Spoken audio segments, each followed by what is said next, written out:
Do you remember way back at the beginning of the year when we read a story about schools all around the world and we talked about how they were different and how they were the same?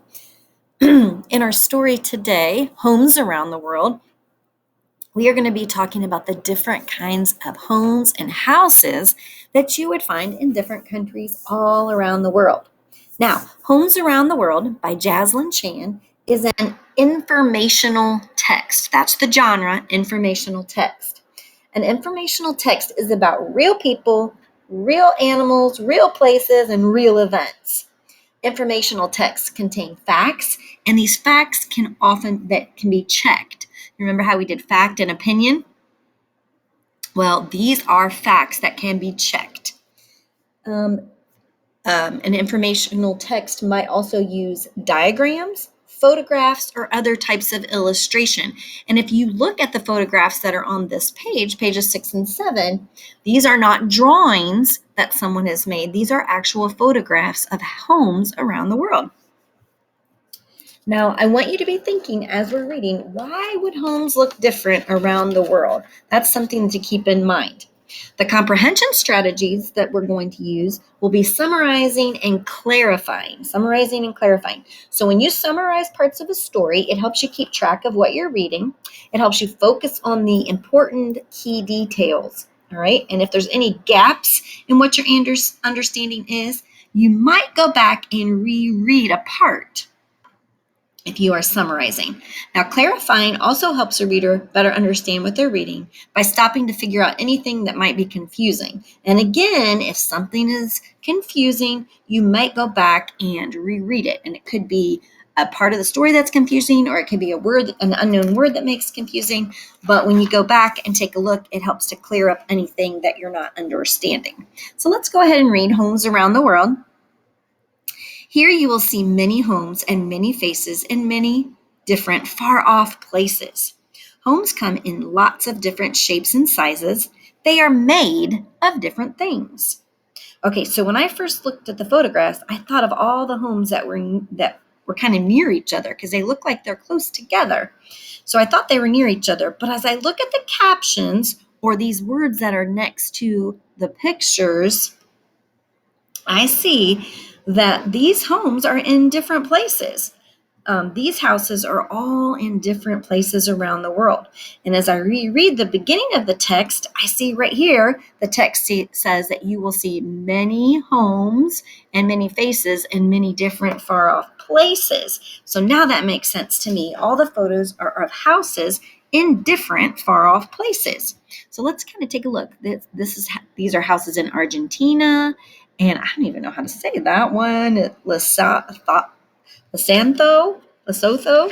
And we've got a house in Thailand, Ethiopia, here in the United States in Utah, and also in Peru.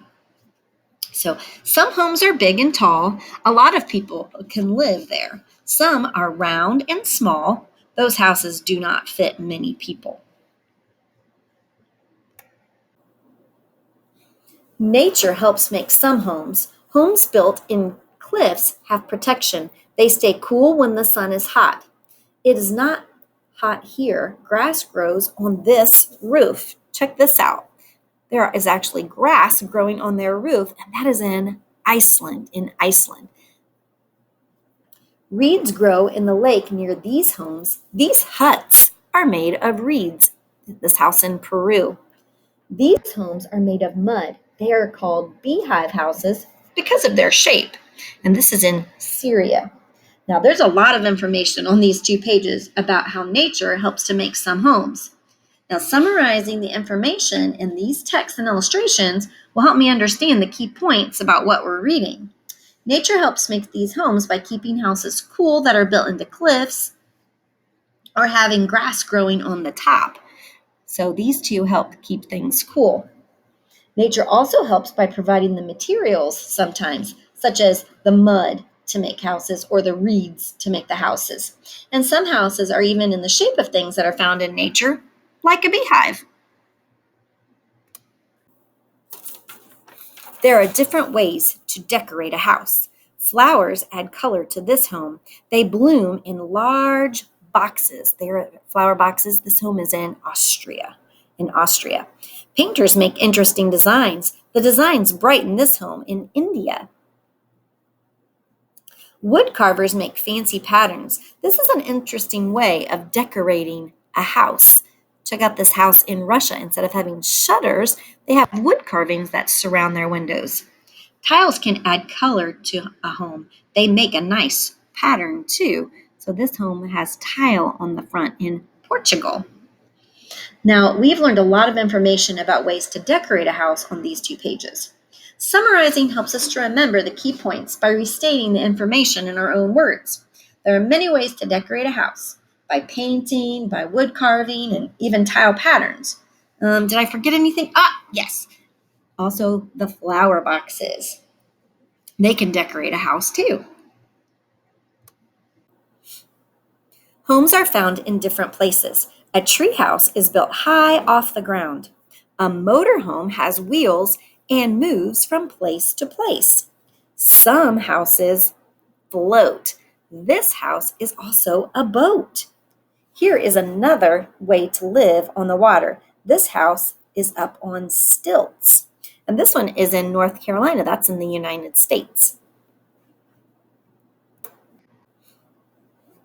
Houses have many parts. A porch is a nice place to sit with your family. Ladders take the place of steps in some native homes. Check out this house in New Mexico, that's also in the United States. They use ladders to get from one floor to the next. Doors are for coming and going. They let us welcome friends inside. And windows make things brighter. They let light in, and people smile out. All right, so we've learned a lot of different things on these pages too about different houses in different places.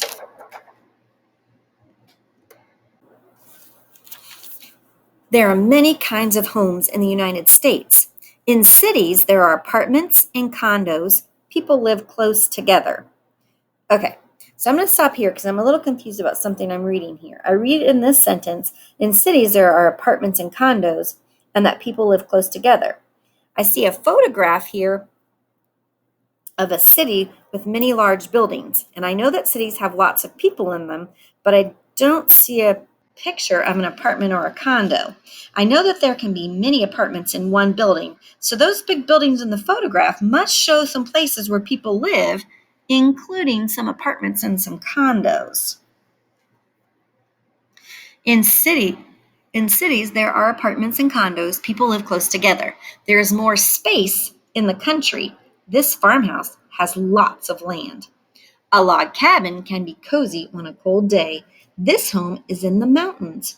A cottage can be cozy too. Some people love living on a beach. Oh, I think I would love that. These beach houses are in New York. Some homes are built to last for centuries, like this castle in Ireland. And some homes fold right up. A family takes this home with them whenever they move. This is a home in Morocco.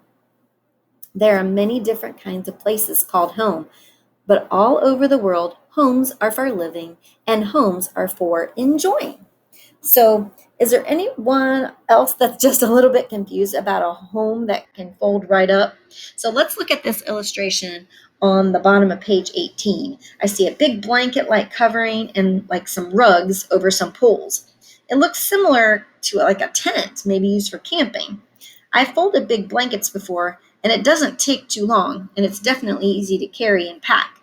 I think the home in this photograph can be folded up by taking down those covers and those rugs and folding them and taking it with the family when they move. Is there anything else that you find confusing? Maybe this part where it says like homes are for enjoying. What does that mean? What do you like to do at home?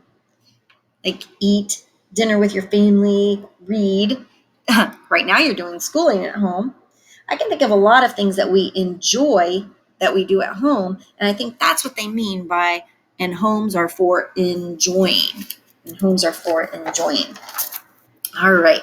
Before you are done, I want to move back a little bit. There is our first vocabulary word. This is the word stilts. This house is up on stilts. And I bet you can figure out what the word stilts means just by looking at this picture. This house is up on stilts. Stilts, a set of posts that holds a building above ground or water. Stilts lift the house above water. So stilts are a set of posts that hold the building above the ground or above the water. So this house is on those posts, those stilts. Let's check out another vocabulary word. This word is the word native.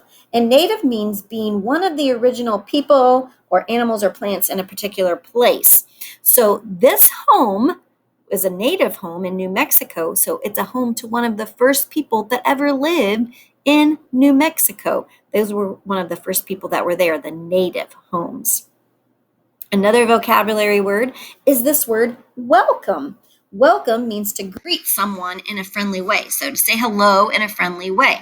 And it says doors are for coming and going, and they let us welcome friends inside. So when you welcome someone into your home, yep, you definitely use the door to greet them in a friendly way, to welcome them. And the last vocabulary word that I want to talk about today is this word, space. Now, we're not talking this time about space like the stars and the moon. We're talking about space is the area between things. All right, there's a lot of space in the country. There's a lot of area between houses in the country. They're not right next to each other. There's a lot of space out there. All right, I will be sure to include your discussion starters so that you can talk about the homes around the world with your big person.